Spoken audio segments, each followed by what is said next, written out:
우리 하나님은 시간을 초월하시는 분이라고 하죠. 그리고 성경은 시간을 초월하시는 하나님을 이렇게 표현합니다. 44장 6절 말씀인데요.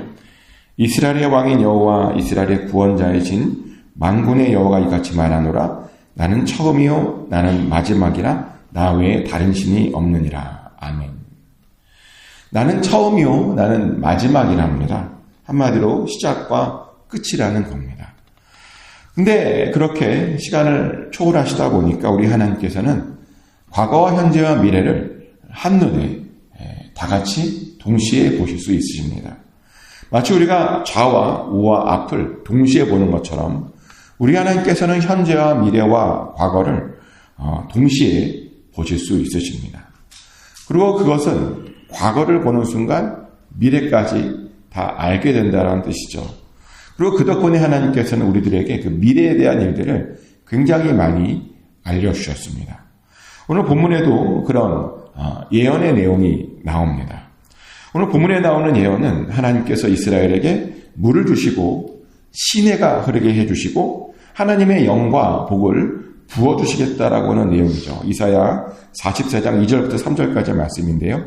너를 만들고 너를 모태에서 지어낸 너를 도와줄 여호와가 이같이 말하노라. 나의 종 야곱 내가 택한 여수르나 두려워하지 말라. 나는 목마른 자에게 물을 주며 마른 땅에 시내가 흐르게 하며 나의 영을 내 자손에게 나의 복을 내 후손에게 부어주리니. 아멘.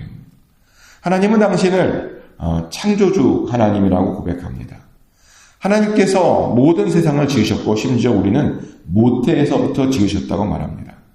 그러니 두려워하지 말랍니다. 왜냐하면 이제 곧 목마른 자들에게는 물을 줄 것이고 이제 마른 땅에는 시내가 흐르게 될 것이기 때문이랍니다.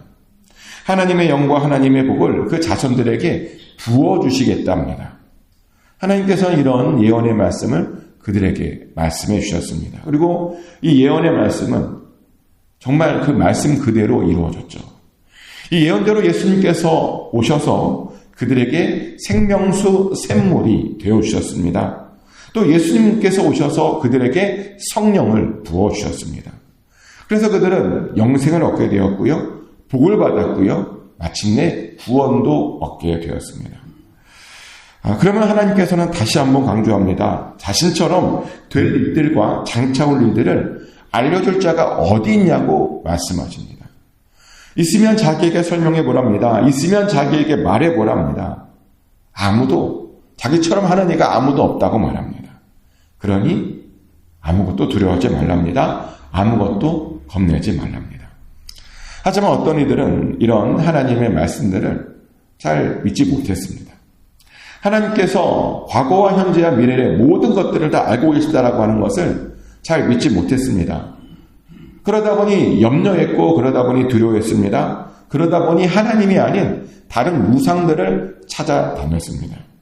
그리고 심지어 어떤 사람들은 자기가 직접 그 우상들을 만들어내기까지 했습니다. 하나님께서 얼마나 답답하셨을까요? 분명 그 우상들은 아무것도 해줄 수 있는 것이 없는데 그런 우상들을 의지해 보겠다고 그것들을 만들고 있으니 얼마나 한심하게 느껴졌을까요? 그래서 하나님께서 경고하십니다. 그렇게 우상들을 의지해서 그런 우상들을 만드는 자들은 반드시 수치를 당하게 될 것이라고 그렇게 경고하십니다. 그러며 그들이 만들고 있는 그 우상들이 얼마나 허망한지도 지적해 주시죠.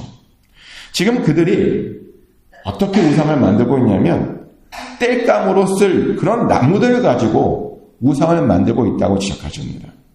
지금 그들이 땔감에 불과한 그런 나무들에게 경배하고 있다고 그렇게 말씀하십니다. 지금 그들이 그 땔감들에게 기도하면서요. 그 땔감들을 향해서 너는 나의 신이니 나를 구원하라라고 지금 그렇게 요청하고 있다는 겁니다. 그런데 왜 그들이 그렇게 잘못된 우상에 빠져 있는가? 그 이유가 나오는데요. 그들이 눈이 가려져 있기 때문이라고 말합니다. 지금 그들의 마음이 어두워져 있기 때문이라고 말합니다. 그래서 보고도 보지 못하는 것이랍니다. 그러다 보니 듣고도 듣지 못하고 깨닫지 못하고 있는 것이랍니다. 근데 확실히 눈이 가려져 있고 마음이 어두운 상태로 있으면 확실히 잘 보지도 못하고 확실히 잘 깨닫지 못하는 것 맞습니다. 저는 설교자로서 그런 광경들을 정말 많이 보았는데요. 분명 똑같은 이야기를 했어요. 다 똑같이 들었습니다. 근데 보면 어떤 사람들은 그 똑같은 말씀에 아주 큰 은혜를 받고 깨달음이 있는가 하면, 반면에 또 어떤 사람들은 분명히 똑같은 이야기 했는데 전혀 알아듣지도 못하고 이해하지도 못하고 깨닫지도 못하는 그런 사람들도 있었습니다. 분명 다 똑같은 일들을 봤습니다. 똑같은 사건을 보고 똑같은 기적을 봤습니다. 근데 어떤 사람들은 그것이 하나님의 일임을 보았고 하나님께 영광 돌리는 사람들이 있는가 하면, 또 어떤 사람들은요, 그것이 전혀 하나님의 일인지 전혀 알지 못하고 그냥 스쳐 지나가는 아무 의미 없는 것으로 보는 그런 사람들도 있더라는 것이죠. 그래서 그것이 굉장히 신기했습니다. 똑같은 일을 보고 똑같은 것을 했는데 깨닫지 못하니까요. 근데 오늘 본문에 따르면 왜 그런 일들이 일어나는가 우리에게 알려주는데요. 왜냐하면 어떤 사람의 눈은 가려져 있기 때문이랍니다. 어떤 사람의 마음은 어두워져 있기 때문이랍니다. 그러다 보니 아무리 좋은 것을 들어도 깨닫지 못했고요. 또 아무리 대단한 일들을 봐도 그러다 보니 그것을 알지 못했던 것이라고 오늘 본문은 말합니다.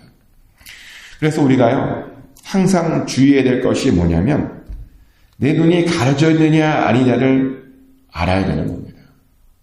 우리가 항상 주의해야 될 것이 뭐냐면 내 마음이 현재 어두워져 있느냐 아니냐를 알아야 되는 겁니다. 근데 알아야 되는데 많은 분들이 잘 모르겠대요. 자기의 마음이 어떤 상태인지 모르겠답니다. 내 눈이 지금 뜨고 있는지 감고 있는지 모르겠대요. 내 마음이 현재 어두운 상태인지 밝은 상태인지 잘 모르겠다고 말합니다. 그러다 보니까 가려져 있고 어두워져 있는데 아무것도 하지 않고 아무런 조치도 하지 않고 그냥 놔두는 그런 사람들도 봅니다. 근데 그렇게 해서는 절대로 안 되죠. 우리는요, 우리의 마음의 상태에 대해서 민감하게 반응해야 되고 우리가 현재 어떤 상태인지 아주 잘 알고 있어야 됩니다. 어떻게 알 수 있냐고요? 사실 이것은 제가 제자훈련을 할 때 기도라고 하는 것을 다루면서 가르쳐 주는 건데, 우리가 보통 감기에 걸리면 열이 나죠. 그죠? 감기에 걸리면 첫 번째 증상이 열이 나고 몸이 아픈 겁니다. 근데요, 우리의 영적 상태도 안 좋으면 제일 먼저 나타나는 현상이 있어요. 뭐냐면 기도하기가 너무너무 싫어집니다. 우리의 영적 상태가 안 좋으면 기도가 게을러집니다. 그리고 정말 그래요. 아마 여러분들 중에도 이미 경험해 보신 분들이 있으실 겁니다. 영적 상태가 안 좋은데 기도가 나오던가요? 아마 기도가 굉장히 하기 싫었을 겁니다. 기도해도 뭐 이런 일이 이루어질까라고 하는 그런 믿음이 흔들렸을 겁니다. 그래서 기도하기가 굉장히 귀찮아졌을 겁니다. 그런데요, 영적인 눈이 가려져 있고 우리 마음이 어두워져 있으면 그렇게 기도부터 흔들리기 시작한다는 겁니다. 그러니 요즘 기도하기가 좀 귀찮고 좀 힘들다라고 느껴지면 빨리 눈을 뜨셔야 돼요. 빨리 그 마음을 빨리 새롭게 해야 되는 겁니다.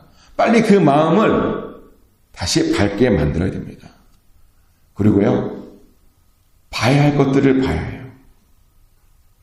들어야 될 것들을 들어야 됩니다. 우리가 그리고 반드시 그렇게 해야 하는 이유가 있습니다. 우리가 눈을 뜨고 마음을 밝게 하고 들어야 될 것을 들어야 하는 아주 중요한 이유가 있는데요. 왜냐하면 그래야 우리가 이 세상의 허탄한 세상에 굴복하지 않고 또 세상의 우상들에 우리가 굴복하며 살지 않을 수 있게 되기 때문입니다.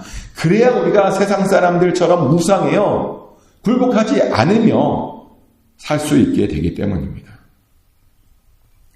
그럼 우리는 어떻게 해야 우리의 눈을 뜨고 우리의 귀를 열 수 있을까요? 어떻게 해야 되냐면 오늘 본문은 말하기를 하나님께서 어떤 분이신지 우리가 다시 기억하면 된다고 말합니다.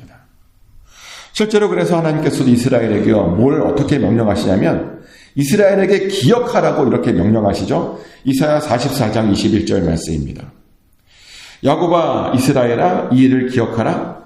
너는 내 종이니라. 내가 너를 지었으니 너는 내 종이니라. 이스라엘아 너는 나에게 잊혀지지 아니하리라. 아멘.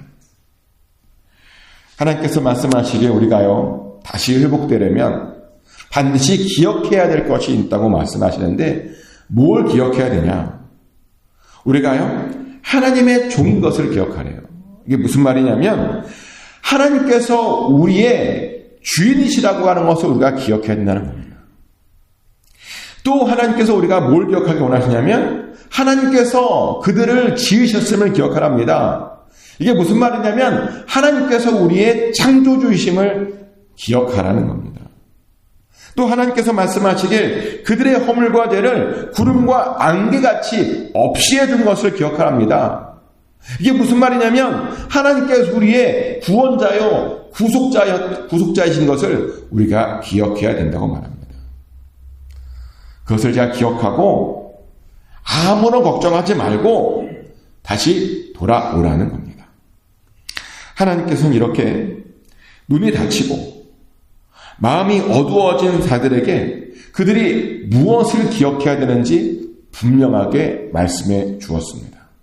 그래서 사실 우리들도 눈이 닫혀 있는 것 같다면, 그래서 듣지 못하고 있는 것 같다면 하나님이 어떤 분이신지 그것부터 기억해야 됩니다. 우리는 우리 하나님께서 우리의 주인이심을 기억하셔야 됩니다. 아멘. 우리는 우리 하나님이 우리의 창조주이심을 기억하셔야 됩니다. 우리는 우리 하나님이 우리의 구속자여 구원자이심을 우리가 반드시 기억해야 됩니다.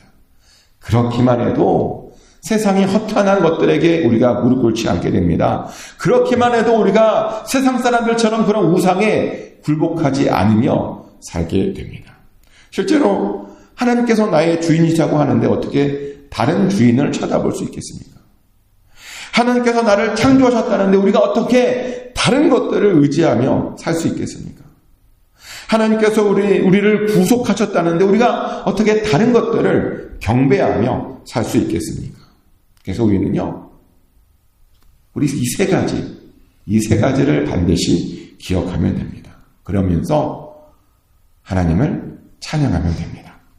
실제로 하나님께서는 이 세 가지를 기억하라고 말씀하시고 바로 그 이후에 이런 말씀으로 선포하셨습니다. 이사야 44장 23절 말씀입니다. 여호와께서 이 일을 행하셨으니 하늘아 노래할지어다. 땅의 깊은 곳들아 높이 부를지어다. 산들아 숲과 그 가운데의 모든 나무들아 소리내어 노래할지어다. 여호와께서 야곱을 구속하셨으니 이스라엘 중에 자기의 영광을 나타내실 것임이로다. 아멘. 이사야가 선포합니다. 하나님을 기억하면서 하늘아 노래하라고 말합니다. 땅의 깊은 곳들은 높이 부르랍니다. 산들과 숲과 그 가운데 있는 나무들은 노래하랍니다. 무엇을요? 하나님께서 그들을 구속하셨고 이스라엘 중에서 자신의 영광을 나타내셨던 것을 그렇게 노래하랍니다. 그것이 바로 우리의 주인이시고 우리의 창조주이시고 우리의 구속주이신 하나님께 마땅히 해야 할 일들이라고 말합니다. 근데 이 말은요, 단순히 하늘과 땅과 산들과 숲과 나무들에게 그렇게 말씀하신 것이 아니에요. 이 말은 구원받은, 그래서 회복받은 모든 사람들에게 하신 말씀입니다. 회복받았으면 찬양하라는 겁니다. 근데 왜 그렇게 회복받고 그랬으면 찬양해야 되는가? 왜냐면요, 회복해서 눈을 뜬 상태로 귀를 연 상태로 계속 유지하려면 사실은 이런 찬양이 우리에게 필요하기 때문입니다. 실제로 이 찬양은요, 우리의 믿음을 유지시켜주는데 정말 아주 큰 유익을 줍니다. 그리고 사실 찬양뿐만 아니라 예배 자체가 우리의 믿음을 유지시켜주는데 아주 큰 도움이 됩니다. 그래서 하나님께서 우리에게 찬양을 명령하시고 그래서 하나님께서 우리에게 예배를 명령하셨던 겁니다. 왜냐하면 예배와 찬양이 우리의 믿음을 잘 유지시켜 주기 때문입니다. 사실 그런 관점에서 보면 매일매일 새벽 예배를 드리시는 분들은 정말 아주 잘하고 있는 거예요. 왜냐하면 새벽 예배를 드리는데 어떻게 믿음이 떨어집니까? 새벽 예배를 드리는데 어떻게 우리가 하나님을 잊어버릴 수 있습니까?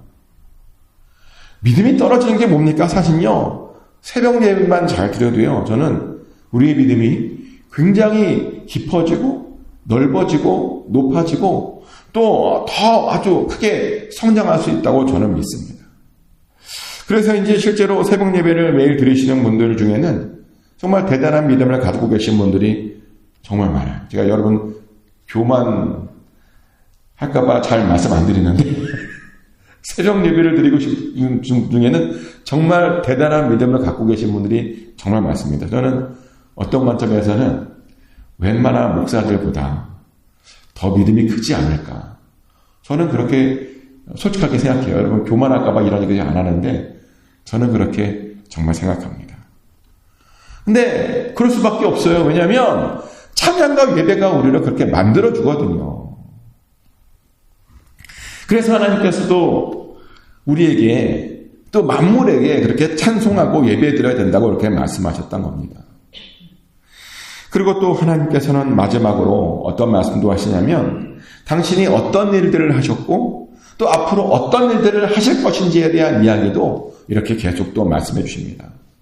오늘 본문을 보면 이런 말씀이 나와요. 하나님께서 만물을 지으셨다고 다시 한번 확인해 줍니다. 하나님께서 홀로 하늘을 펴셨다고 말합니다. 이제 좀 찬양하는 거예요. 하나님께서 헛된 말들을 하는 자들을 그 징표를 패하셨다고 말씀하십니다. 하나님께서 점치는 자들을 미치게 하셨다고 말씀하시고요. 또 세상의 지혜로운 자들은 물리치셨고 그들의 지식들은 어리석게 하셨다고 말씀하십니다. 대신 하나님의 종들의 말들은 세워주셨답니다. 하나님의 사자들의 그 계획들은 성취시켜 주었다고 말합니다. 이렇게 무슨 일을 하셨는지 말씀하셨고요. 그러면서 어떤 일을 또 하실 것인지를 말씀해 주시는데 뭐라고 말씀해 주시냐면 예루살렘에는 계속 사람들이 살게 해 주실 것이라고 말합니다. 유다 성읍들은 다시 중건될 것이랍니다. 황폐한 곳들은 복구될 것이라고 말합니다. 그러나 사탄을 상징하는 그 기품에 대해서는 말으라고 말씀해 주실 것이고요. 그래서 그것을 위해서 고레스를 목자로 세워 주실 것이라고 말합니다. 하나님께서 이렇게 과거에 무슨 일을 하셨고 앞으로 무슨 일을 하실 것이 말씀하시고 우리가 그것을 위해서 찬양을 하게 그렇게 말씀해 주셨습니다. 그런데 우리는 이 마지막 이야기에서 사실 좀 놀라게 되는 그런 것이 하나 있습니다. 마지막 보면서 좀 눈에 들어오시는 것 있으십니까? 어떤 이름이 들어와요. 그죠? 예. 우리 역시 권사님, 장권사님께서 아셔요. 고레스라는 이름이 눈에 들어오죠. 이 고레스가 누구죠? 바벨론을 멸망시켰던 그리고 페르시아를 처음 세웠던 왕입니다. 고레스가. 이 고레스는 그렇게 페르시아의 첫 번째 왕인데 이 고레스가 뭘 했냐면 예루살렘을 재건하라고 이스라엘을 다시 예루살렘으로 보내줬고 그래서 성전을 다시 재건축하게 한 왕이 바로 이 고레스 왕입니다. 근데 갑자기요 여기에 이 고레스 왕이 툭 튀어나와요. 이게 왜 놀라운 일인가? 이 말씀을 할 때는요 고레스 왕이 나오기 200년 전이에요. 지금 이 말씀과 실제로 고레스 왕이 나올 때 그 사이의 시간 간격이요 200년이나 있었던 거예요. 그런데 하나님께서 200년 후에 있을 그 사건을요 지금 여기에서 말씀하신 거예요. 그가 나타나서 목자로서 무슨 일을 할 것인지 아주 구체적으로 정확하게 말씀해 주시고 예언해 주셨다는 겁니다. 그리고 정말 200년 후에 그 고레스가 나타나서 그 예언대로 정확하게 그 일을 행해 주었다는 겁니다. 이 고레스에 대한 예언이 완전히 성취되었다는 거죠. 놀랍지 않습니까? 이제는 별로 놀라지도 않으시다. 정말 놀라운 건데 저는 소름이 끼쳤거든요, 여기에서.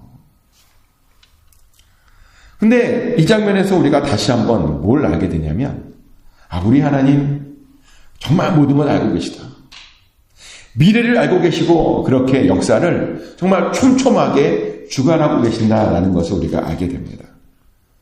사실 그래서 우리가 안심이 되는 거죠. 왜냐하면 그렇게 전 세계를 아주 세심하게 돌보시는 그 하나님께서 사실은 우리들의 삶도 그렇게 세심하게 돌보시고 계시기 때문입니다. 우리의 삶도 그렇게 선하게 인도하고 계시기 때문입니다. 그래서 우리들이 해야 하는 건 뭐냐면요, 사실 다른 게 할 게 없어요. 하나님이 인도하시니까 우리는 하나님을 찬송하고 예배하고 하나님만 바라보면 됩니다. 그러면 계속 눈을 뜨고 있으면 되는 겁니다. 그러면서 계속 들어야 될 것을 들으면 되는 겁니다. 마음을 밝게 해서 들어야 될 것들을 계속 들으면 되는 겁니다. 그러면 우리가 그것을 경험하게 될 것입니다. 하나님의 선하신 계획들을 우리 모두도 경험하게 될 것입니다. 그래, 축복하는 것은 항상 눈을 뜨시고 항상 기도 여셔서 하나님만 바라보시며 사시길 축복합니다. 하나님만 찬양하시길 축복합니다. 그리고 기억해야 될 것들을 잘 기억하시길 축복합니다. 그래서 마침내 여러분의 삶 가운데도 하나님의 선하신 그 모든 계획들이 다 이루어지게 되시기를 예수 그리스도 이름으로 축복합니다. 기도합니다. 하나님의 세심한 돌보심과 역사와 계획들을 우리가 보았습니다. 우리가 그것을 보아야 되는데 하나님 혹시나 우리 안에 눈이 감겨있지는 않았는지, 우리 귀가 닫혀있는지 않았는지 또한 그것도 다시 한번 돌아보았습니다. 하나님, 감겨있고 닫혀있다면 다시 한번 하나님께서 누구신지를 깨닫게 하여 주시옵소서. 하나님께서 우리에게 무슨 일을 하셨는지를 다시 한번 기억하게 하여 주시옵소서. 그래서 그것을 깨닫고 다시 한번 예배하며 찬양하며, 그래서 하나님의 계획들이 우리 안에서 이루어지는 것을 우리가 반드시 보게 하여 주시옵소서. 믿음이 더욱더 깊어지고 넓어지고 높아지게 하여 주시옵소서. 그렇게 우리의 삶을 바꾸어 주시옵소서. 오늘도 우리의 삶에 하나님의 계획들이 그대로 이루어질 줄 믿습니다. 하나님의 역사들이, 표적들이, 기적들이 이루어질 줄 믿습니다. 우리와 함께하여 주시옵소서. 예수님 이름으로 기도합니다. 아멘. 주기도문으로 하나님께 올려드립니다. 하늘에 계신 우리 아버지, 아버지의 이름을 거룩하게 하시며 아버지의 나라가 오게 하시며 아버지의 뜻이 하늘에서와 같이 땅에서도 이루어지게 하소서. 오늘 우리에게 일용할 양식을 주시고 우리가 우리에게 잘못한 사람을 용서해 준 것 같이 우리 죄를 용서하여 주시고 우리를 시험에 빠지지 않게 하시고 악에서 구하소서. 나라와 권능과 영광이 영원히 아버지의 것입니다.